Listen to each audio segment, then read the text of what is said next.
Porque, em última instância, são as mudanças sociais que vão ditar aí os rumos da economia.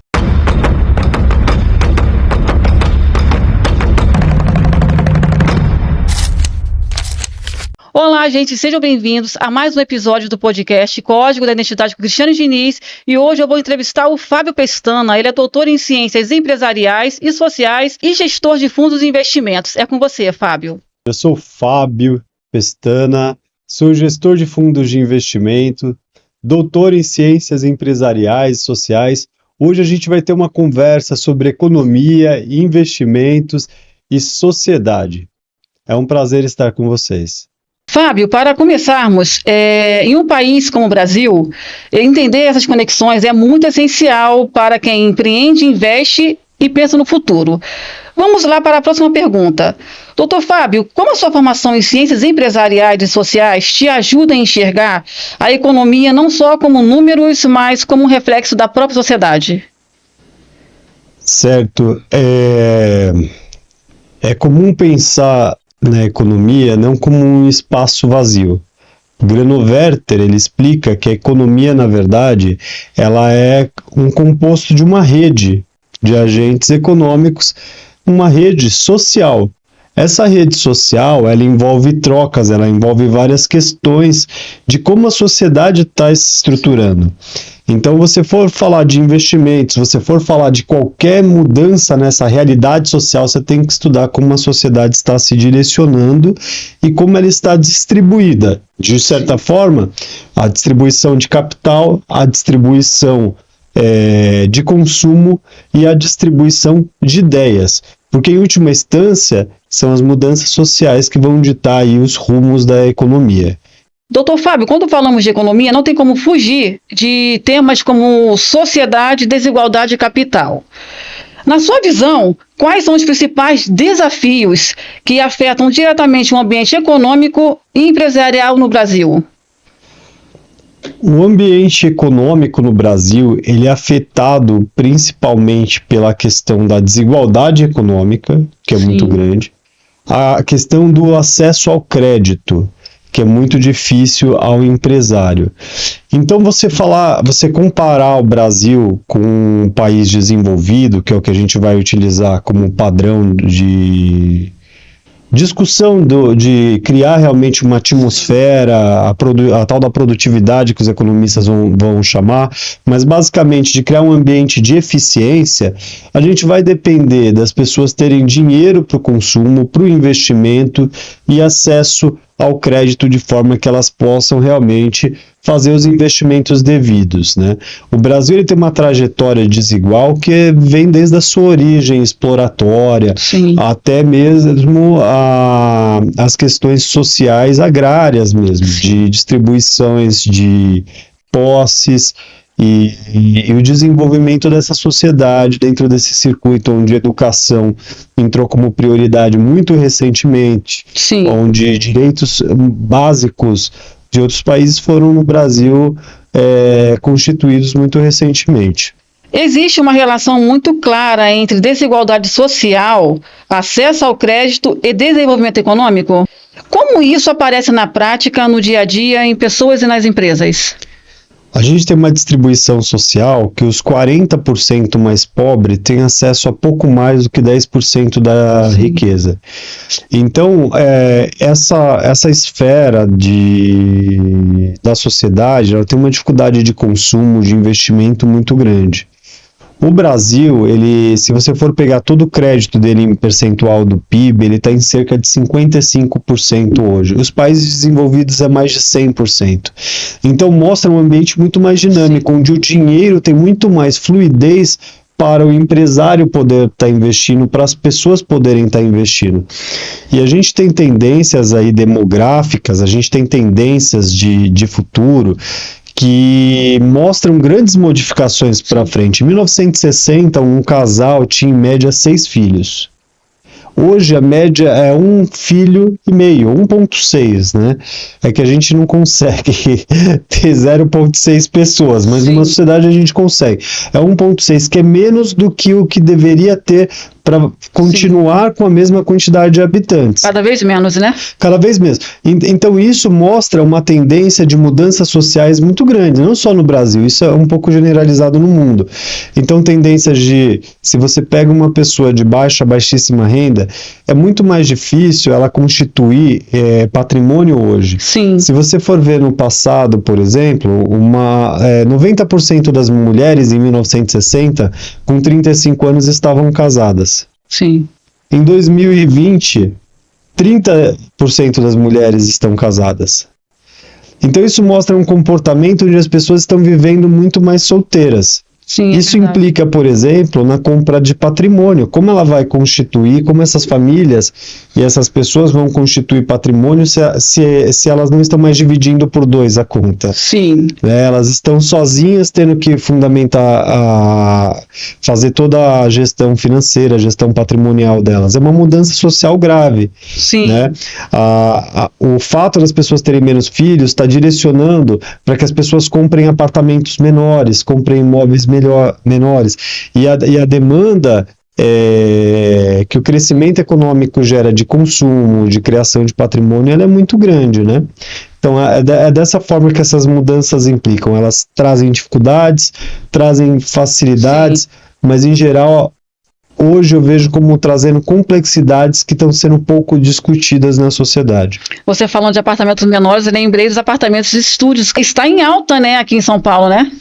Está em alta, cerca de 30% a 40% de todas as vendas de imóveis do Brasil é em São Paulo. Sim.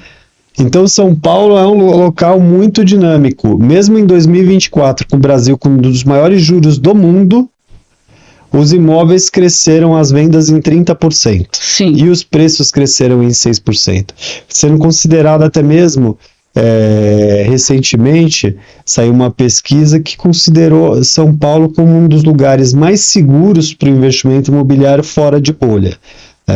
Então, quando eu penso assim numa sociedade um pouco melhor, eu vejo que isso perpassa pelo acesso do empresário ao crédito e do acesso às pessoas ao patrimônio delas. Esse 40% mais pobre não pode continuar não capitalista, né? Thomas Piketty fez um estudo há muitos anos atrás, mostrando a diferença da rentabilidade entre o salário e o capital. Sim. Então, de certa forma, as pessoas possuírem bens, possuírem investimentos delas, é muito importante para ter uma sociedade dinâmica, próspera e adequada. Doutor Fábio, agora entrando um pouco no mercado financeiro, como você avalia o atual estágio do mercado financeiro brasileiro em termos de maturidade, sofisticação e inclusão? O mercado financeiro brasileiro, e a Bolsa Brasileira é a maior, por exemplo, da América, sim, Latina, né? Não é uma bolsa tão inexpressiva, mas ela é irrisória perto, por exemplo, do mercado americano, em valores, sim, principalmente em dólar. Então ele é muito, vendo pelo lado das empresas, ele é muito concentrado em empresas produtoras de commodity ou financeiras. Então nós temos Vale, Petrobras muito forte, e 50% do nosso mercado é investido, sim, por estrangeiros. Então é como se o mercado financeiro brasileiro, a riqueza do Brasil ainda não foi descoberta pelos brasileiros. Sim. Falando do mercado de bolsa, de empresas, tá? O mercado que chama de bursátil. E o Brasil, ele tem cerca de 5,5 milhões de investidores, pessoa física. Sim. Enquanto se você for pegar, por exemplo, os Estados Unidos, ele tem cerca de 210 milhões de investidores, pessoas físicas. Nossa. Então vamos pensar que a gente está falando de dois países, né, com histórias diferentes, obviamente, sim, né, com hábitos de investimento também diferentes, mas nos Estados Unidos a sociedade é muito mais sócia do mercado de capital dela do que é no nosso caso no Brasil, falando só pela quantidade, sim, de pessoas. Isso tudo é uma possibilidade de aumento de mais do que, né, sim, a gente está falando cerca de 20 vezes o tamanho do Brasil, de potencial de crescimento. Então é muita coisa. É um processo que pode melhorar muito. Agora, em termos de, por exemplo, o sistema financeiro nacional, a parte tecnológica, o Brasil está entre um dos melhores do mundo. Qual que é a questão principal brasileira? Muitos poucos bancos, muito pouco acesso ao crédito, isso tá mudando com fintechs, com tudo isso. Então isso cria um ambiente pouco competitivo, onde os bancos acabam fazendo o que eles querem, vamos dizer. Eles têm um poder dentro de questão de oferta e demanda muito grande. E como o dinheiro também é um produto, ele acaba se tornando um produto escasso para investir na sua empresa, escasso para investir em uma série de lugares. Então, alguns mecanismos, por exemplo, que eu busquei empreender e criar na vida, a parte da Legatum, de correspondência bancária, que permite às empresas criarem mini bancos delas, né? A gente chama de mini banco, mas é um acesso entre investidores e tomadores. O própria correspondência bancária, onde o cliente vai fazer um financiamento, vai comprar um carro, vai comprar alguma coisa, ele vê como é que é os juros em diversos bancos diferentes, para ter pelo menos um mapa competitivo para escolher o melhor para ele, né? Ainda assim eu vejo como um mercado de possibilidades infinitas que está muito associado à melhora de vida do brasileiro. Falando nisso, o investidor brasileiro está preparado para olhar além da rentabilidade de curto prazo e considerar o impacto econômico e social? Hoje não é um hábito do investidor, especialmente no Brasil, considerar isso. Sim. A aversão a risco no Brasil ela é muito grande, muito alta, falando dos brasileiros. Então você tem, por exemplo, muito investimento no mercado imobiliário, né? Só que quando a gente fala de mercado imobiliário, às vezes é difícil as pessoas socialmente mais expostas terem acesso a começar a criar uma história patrimonial, né, na vida delas. Porque às vezes a pessoa não compra um imóvel porque não pensa que pode, então ela paga um aluguel por 20 anos, um aluguel que seria menor que uma parcela, mas não compra um imóvel dela, por exemplo, né? Então isso cria um cenário que você tem pessoas de uma vulnerabilidade social muito grande. Claro que o governo faz planos para interferir nisso, para ajudar, existe uma mudança de mentalidade gradativa, mas de certa forma ainda é um ambiente muito desafiador. E quando a gente fala dos multimilionários brasileiros, né, de tudo isso, tem uma diferença de comportamento muito grande, por exemplo, dos americanos, no qual os americanos eles costumam ver a filantropia como uma causa natural. Porque eles chegam em um certo patamar, ele entende que ele tem que dar um retorno para a sociedade, aquela sociedade que fez ele crescer. Sim. Eu acho que o brasileiro ele tem uma mentalidade que ele sobreviveu àquela sociedade, e não que foi aquela sociedade que fez ele crescer. E isso um pouco culpa dessa história que a gente realmente doutrinado, né? Que no empreendedorismo ele está sendo o espírito animal, que é chamado o espírito do empreendedor, de investir, de fazer as coisas no Brasil, ele está sendo cada vez mais presente, mas ele é uma coisa em construção. Sim. Né? Ele não é uma coisa forte que se lê naturalmente. Então existe essa ideia de que o empreendedor brasileiro foi bem sucedido porque sobreviveu à sociedade. Ele às vezes não vê, entendeu? Acaba criando uma crença limitante, né? É um pouco uma crença limitante do empreendedor, do investidor também, né?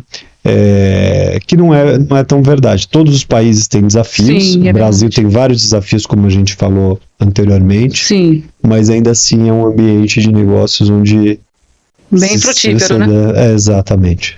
E agora, trazendo para o mercado imobiliário, o setor imobiliário sempre foi visto como um porto seguro. Ele ainda cumpre esse papel no Brasil atualmente? Cumpre, por causa dos fatores que nós falamos anteriormente, Sim. né? Então, para ilustrar um pouco isso, São Paulo está entre 30% a 40% da comercialização de imóveis no Brasil. A gente teve um aumento nos preços de 6% em 2024, com um dos maiores juros do mundo, né? Sim. E um aumento de vendas de cerca de 20%. Então a gente vê que é um ambiente ainda muito dinâmico e a demanda por imóveis em São Paulo, por exemplo, ela é muito alta. Então a necessidade das pessoas comprarem, alugarem, ela é muito existente ainda pela quantidade de habitantes e pela quantidade de oferta de bons empreendimentos que existem. E como o mercado imobiliário pode contribuir para reduzir o déficit habitacional e, ao mesmo tempo, gerar retorno para investidores? Cris, essa pergunta que você fez qual o papel do mercado imobiliário, ele está associado um pouco ao crédito também. Normalmente o mercado imobiliário transaciona com números um pouco mais elevados para os gastos normais de uma pessoa. Então ele gera emprego dentro de toda a cadeia produtiva, né?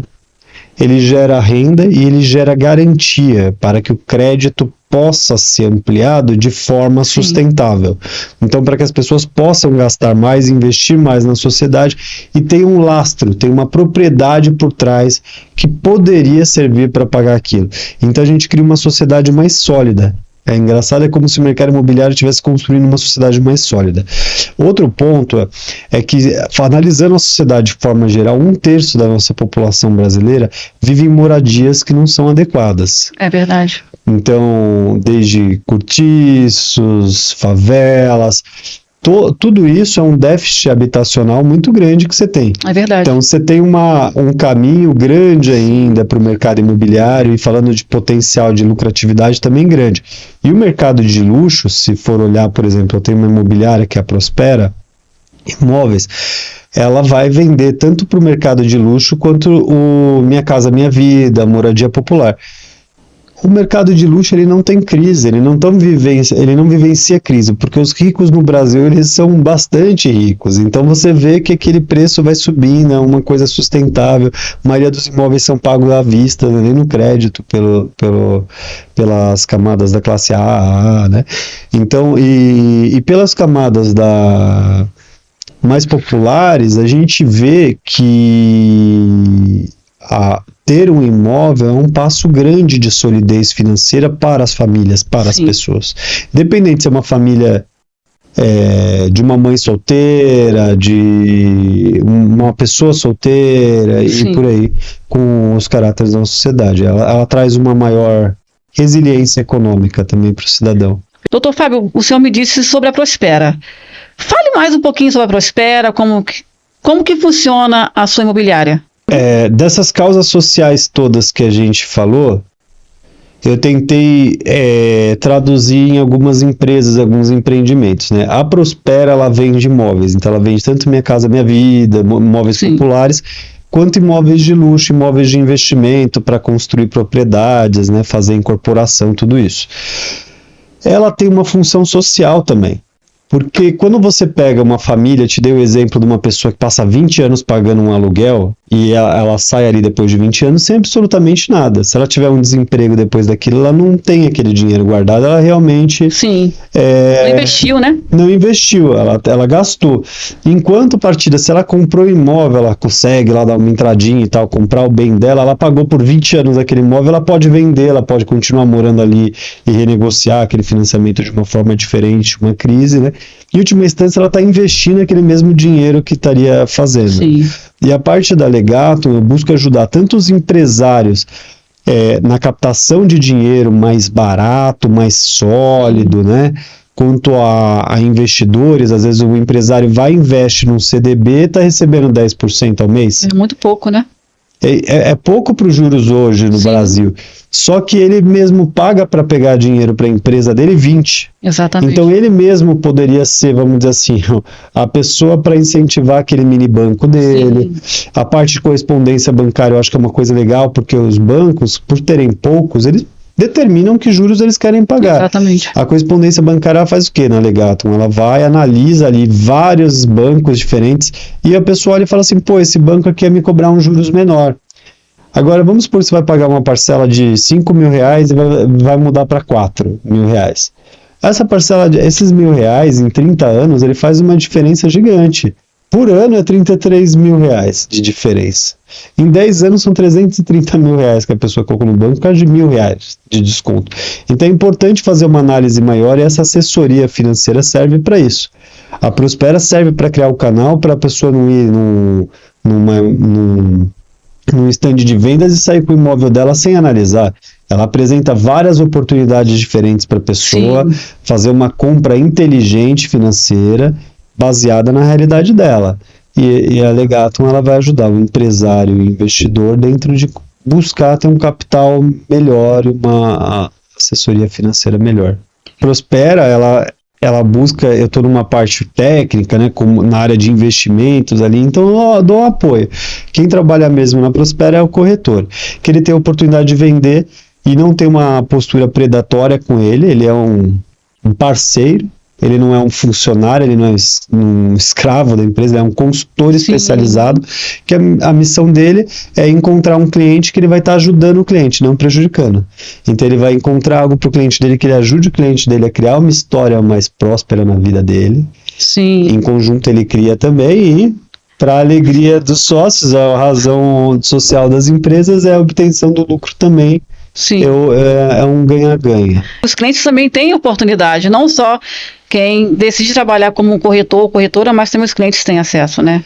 O cliente da Prospera tem vários diferenciais. Ele lida com diversas construtoras, ele negocia diretamente com a diretoria. A gente não pode dizer, vamos conseguir um preço melhor, isso é impossível, mas a gente vai auxiliar ele numa negociação, que a ideia é essa.